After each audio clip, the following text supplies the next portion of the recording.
structure where people join public service and not the private sector to get rich, where people's riches or poverty are easily traceable to the duration in or out of office. This will have to end. As I declared a few days ago, I am looking forward to a government that shall embark on a direct cash transfer program to the 2 million poorest households in the country going forward. And I will repeat, I am looking forward to a government that shall embark on a direct cash transfer program to the 2 million poorest households in the country going forward. This program will reach about 8 million poor Kenyans a year, given that the average size of a household across the country is 4 individuals.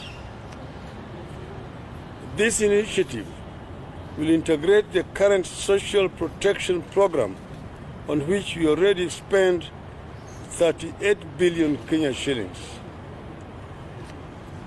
We would add about 100 billion shillings to this and expand it to include the poorest of the poor among Kenyans. And nobody should lie to Kenyans that taxes would have to rise for this to be realized. Far from it.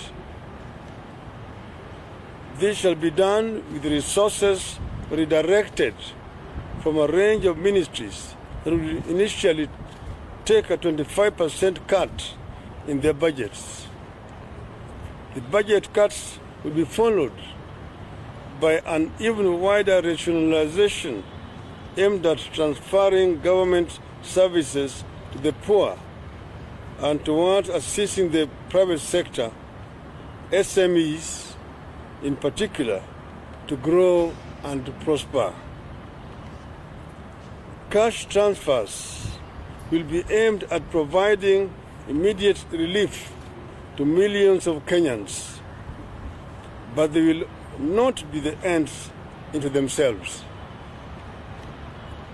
They will run hand in hand with investment in long-term measures to create jobs, reduce costs of living, and secure businesses, among other needs.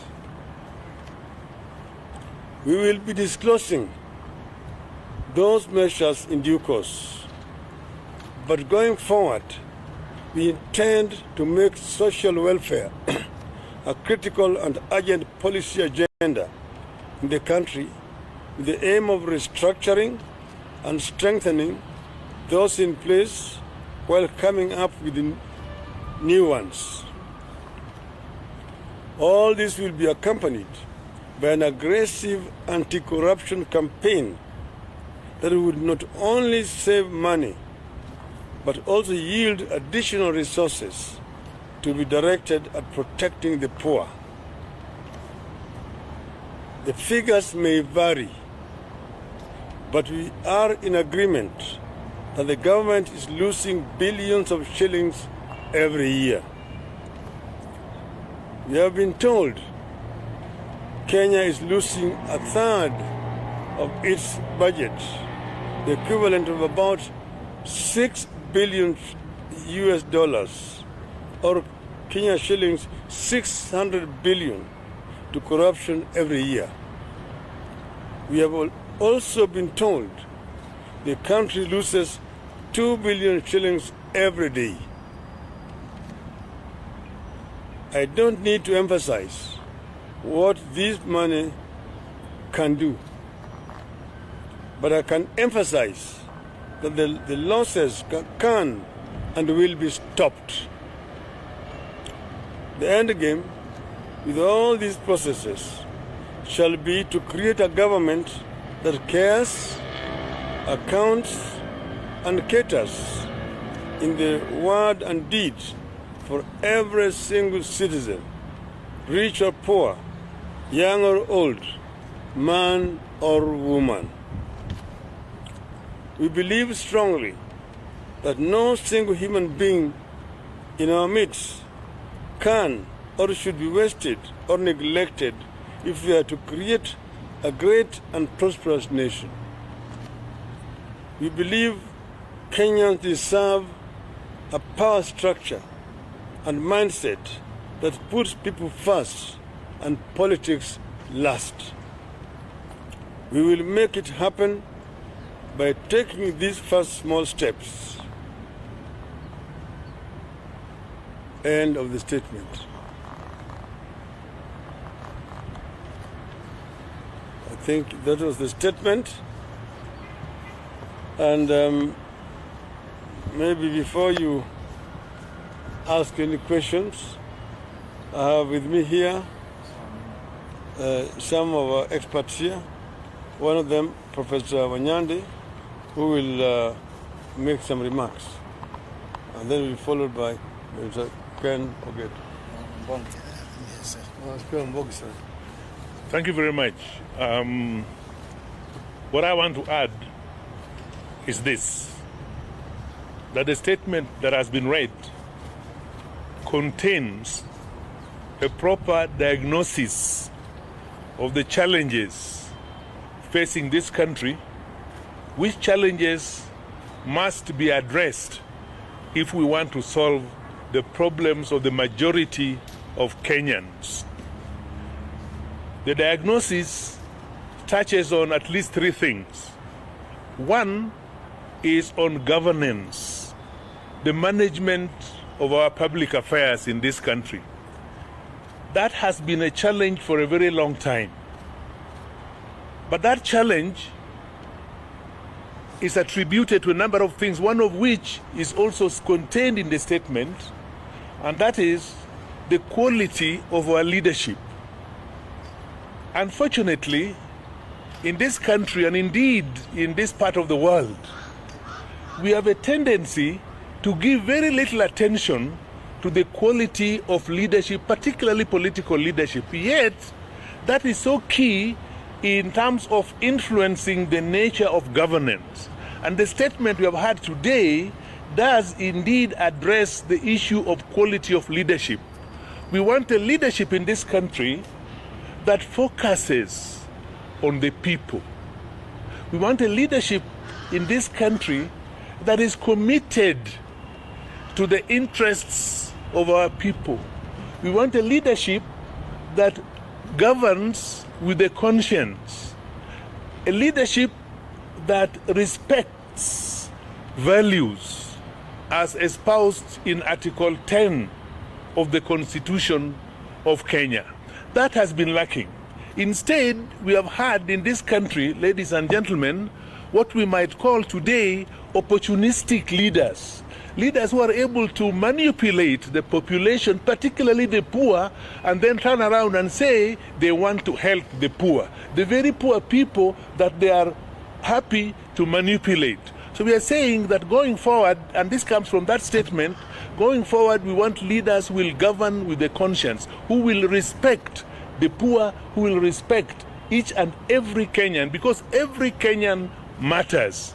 That is so important in this country. And I wanted to say also, again arising from the statement, that the program, the policies that are being espoused in that statement are actually achievable.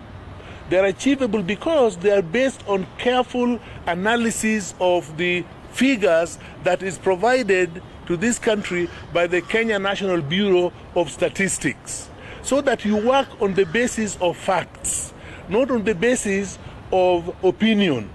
It is so important, and therefore I'm saying that really that statement, in my view, is so fundamental that Kenyans should give it a very serious thought as we move forward.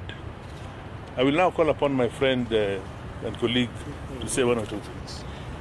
Thank you very much, Professor Wanyande. In summary, really, the statement that the Prime Minister read is simply a commitment that he is giving to the people of Kenya.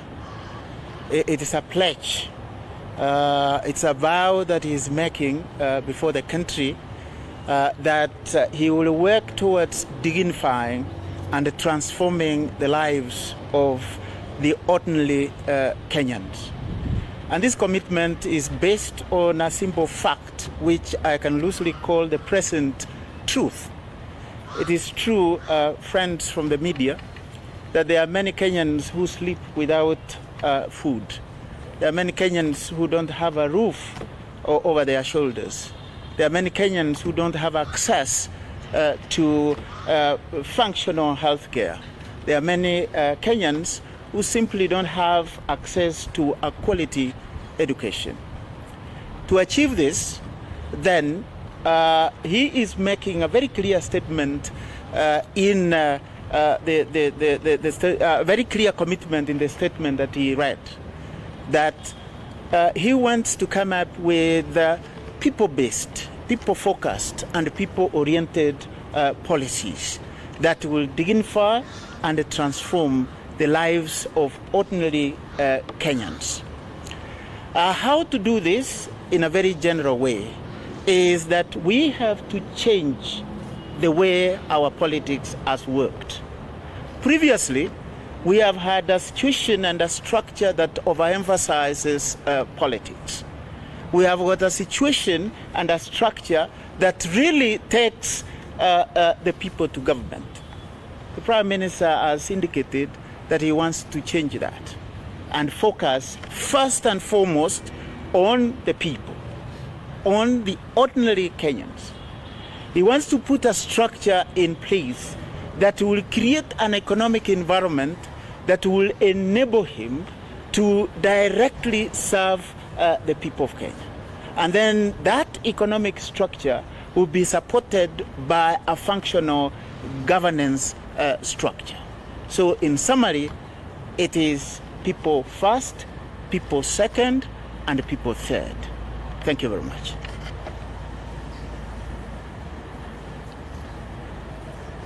I talked about 5 U's.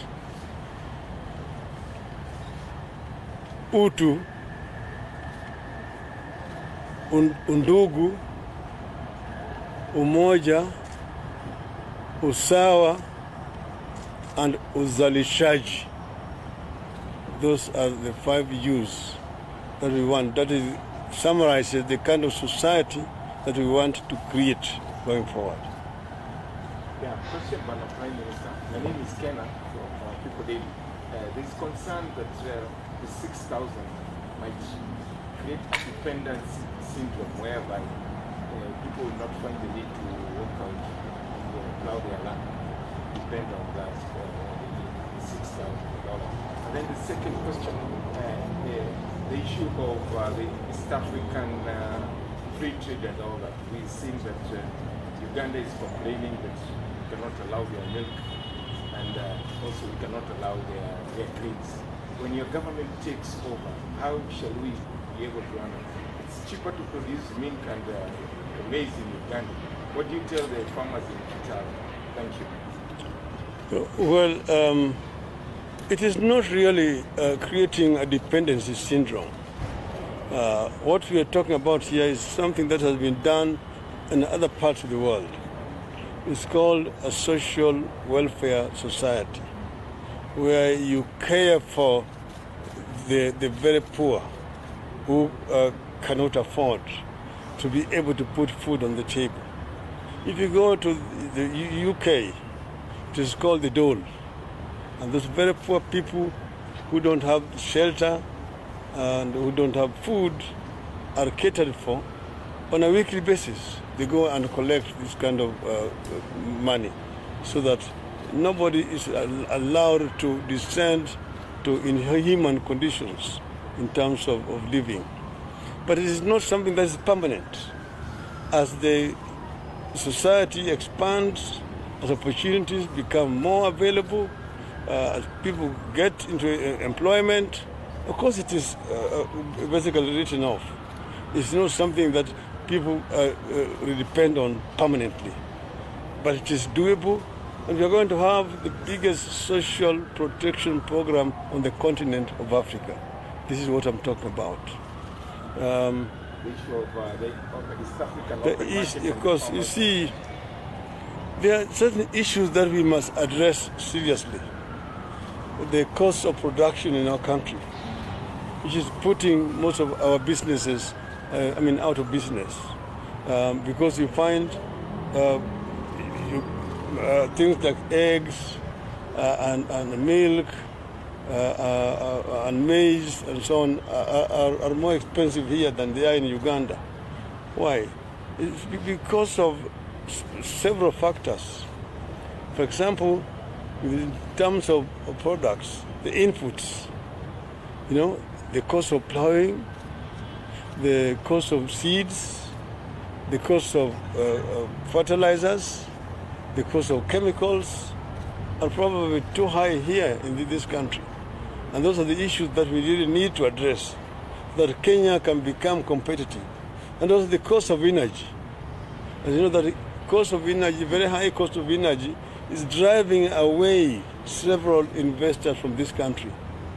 I know of a number of plants, manufacturing plants, which have relocated from Kenya to Egypt, for example. Some of them even gone to South Africa. Because in those markets, for example, the cost of power is 4 cents per unit. Well, here you're talking about 12, 13, 14, 15 cents per unit. That is also carrying away potential investors who would otherwise come to invest in this country.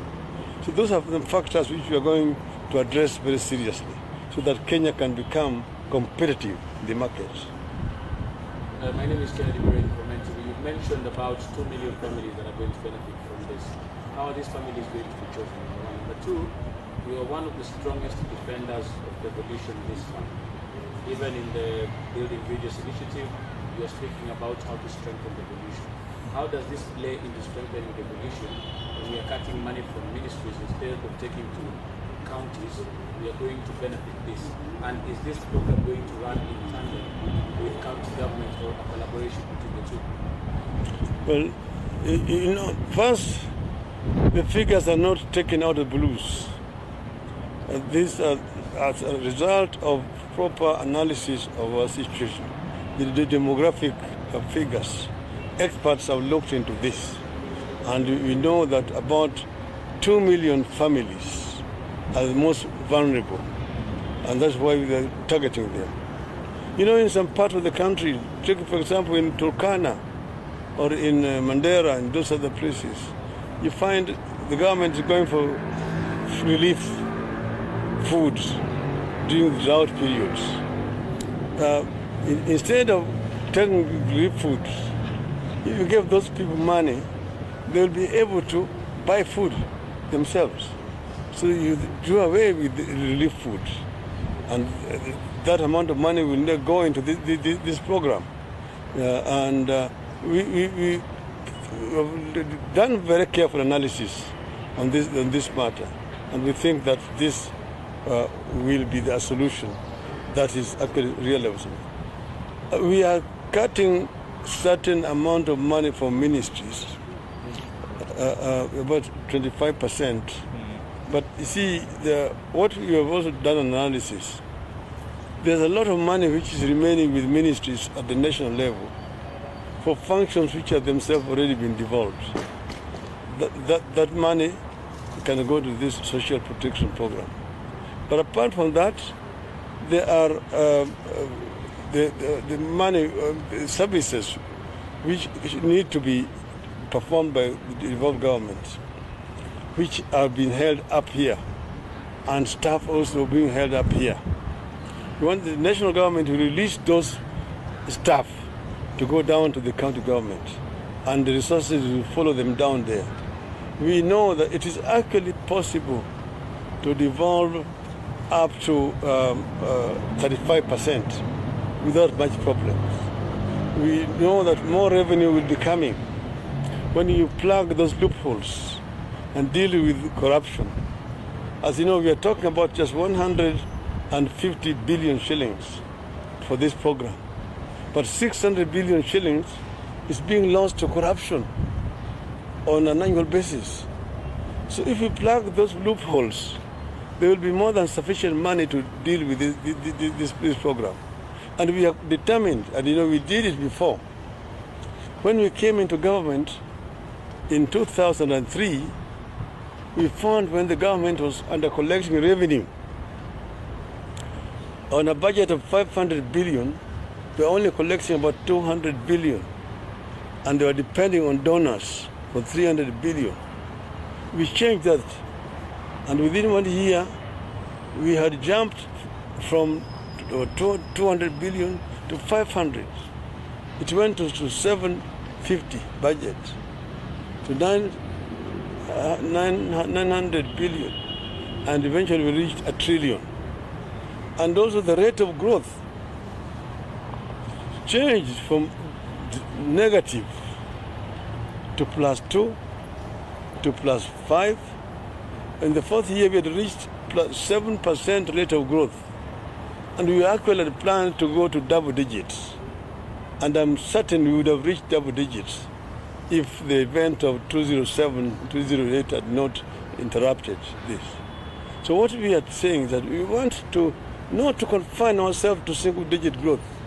I am convinced that we can attain double-digit growth in this country if we deal first with the biggest enemy we have, which is corruption.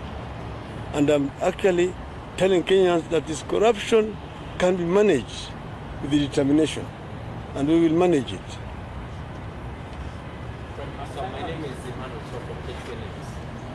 We saw a lot of concerns about the kazi mtaani and the amount that was set aside to be transferred to the people who are working there. Are you going to make sure that this is not going to be another way to bring corruption and make sure that the money that is supposed to reach those people actually reach them? You see, programs like kazi mtaani or kazi kwa vijana or kazi mashambani are not permanent programs. They're basically emergency measures which are aimed at putting money in the pockets of the youth when the economy is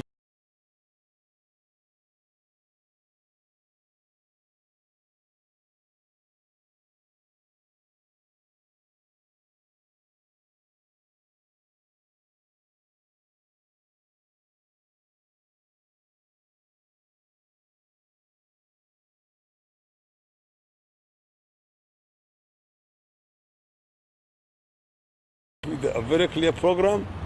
You saw it in the BBI, how we are going to empower the youth to be self-supporting.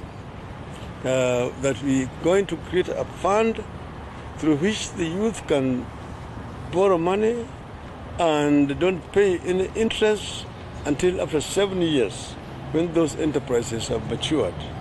But most importantly, we are going to begin with skills development to ensure that these youth are imparted with proper skills before they are given these monies. And then we're also going to ensure that programs such as 30% of the contracts for the national government and the county government going to the youth, how is that going to be implemented? We said we are going to create a ministry of youth affairs, which is run by the youth. And then there's also going to be a commission. We want to make it a constitutional commission, that National Youth Commission, which is itself going to ensure that the programs that have been prepared are actually implemented, that the 30% of the projects under the national government actually go to the enterprises owned by the youth. And the same thing in the county governments. And this will happen. And that way, we will ensure that the micro, small and medium enterprises are given priorities that they deserve, because that is the beginning point, and that helps to come up. Then we are also going to deal with these issues of competition with imports. You'll find that a number of enterprises owned by the youth are actually not having access to markets. The market is flooded with cheap, sometimes substandard products from outside the country. We need to find a way of regulating this so that our made in Kenya find a market. I started a business in the industrial area, and the industrial area used to be vibrant. There were companies there employing very many people. Today, you go to industrial area, it is a distressing sight. It is a cemetery of industries which used to manufacture. A number of them have relocated to either Zambia, to Egypt, to South Africa, because of conditions I've talked about. But so those enterprises are now basically warehouses. What used to be factories employing 200, 300, 500 people are now just warehouses for containers carrying goods from China and non-employing watchmen. So a company that used to employ 200, 300, 500 people is now only employing 2 people. So we have been busy exporting jobs to China. We must bring back those jobs here. And if we bring back those jobs here, we'll absorb a lot of this unemployment. Our youth who are roaming the streets, skilled but have no jobs. This we are determined to do. And this is how we are going to raise up this country to the level that we want to. Thank you. The Kenyans are actually so much impressed with your blueprint, and you had actually indicated earlier that after the Azimio la Umoja countrywide, you will actually decide on whether to declare your interest officially in forming the next government, and also whether you have a conversation with your brothers in the Koka alliance. That's a topic for another day. Then also on the issue of as an African leader, are you concerned about yesterday's verdict from the Kenyan parliament? Let me first confine myself to this subject here. I launched what I call Azimio la Umoja, meaning basically a declaration of unity of our people. Because I believe very strongly that without unity, this country cannot be able to realize what I call the Kenyan dream. That the Kenyan dream, as coined by the founding fathers of our nation, which you find in our national anthem. God bless this land of ours. Justice be our shield and defender. May we dwell in unity, peace and liberty. Plenty be found within our borders.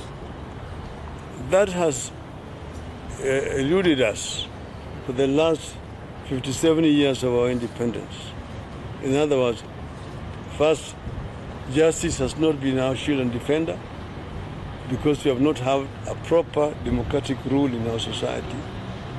We have not dwelled in unity because we have divided society in terms of ethnicity. There are a lot of fears and hatred among our people. Then there's no peace in our country. Peace is not just absence of war. For example, a hungry person is not a peaceful person. A hungry person is an angry person. Peace and liberty. We will not have liberty. But importantly, plenty has not been found within our borders. We are still a struggling poor third world economy. Under the first Kibaki government and the Grand Coalition government, we came up with a Vision 2030, which was aimed at transforming this country from a poor third world economy to a middle income economy by the year 2030. But we have not kept track. and it is most unlikely that we will not be able to achieve that goal by the year 2030. We want to bring the country back to that track and fast-track growth and development. We believe that it is realizable, this is the right way. We have clear policies, everything else has been already set up. We need to implement, and I believe that we can get there. Thank you. Maybe Thank you very much. You want to say anything? Thank you very much. Thank you.